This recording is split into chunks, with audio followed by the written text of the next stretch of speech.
Based on the derived equations of motion, we found two key natural frequencies for the system. The two theoretical natural frequencies were determined using MATLAB. The frequency for x in the first row and the natural frequency in the second row for theta are shown in the following equations. Omega x describes linear translation of the cable car as a whole, while omega theta describes the rotation of the cable car.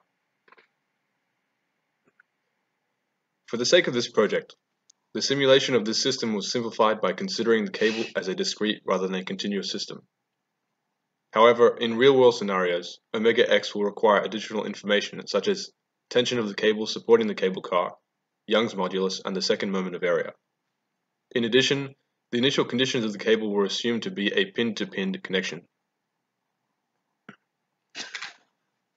ANSYS Workbench was the software of choice to perform this simulation. Boundary conditions were applied using the static structural solver. The spring base was constrained as a fixed support, and the frame was fixed in the z-axis with degrees of freedom in the x and y-axis. The first two mode shapes of the model that were considered moved in the longitudinal and transverse direction of the beam. This allowed the application of small angular approximations to this 2-degree of freedom system.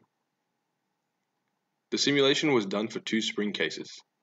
The stiffnesses for each case were 367 and 706 newtons per meter respectively. The fundamental frequencies from modal analysis were consistent with the findings from MATLAB.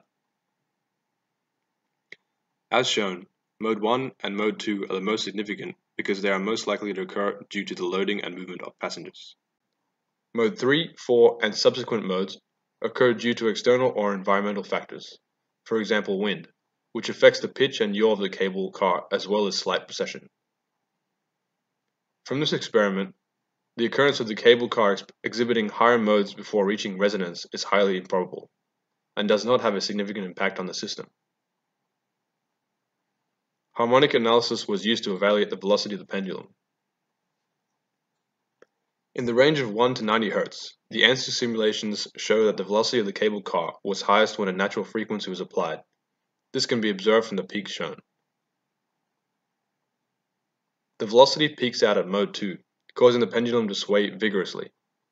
Therefore, this natural frequency is generally avoided, and the maximum wind speed of the chassis, v, is directly proportional to frequency and wavelength, where the excited frequency must be less than the natural frequency.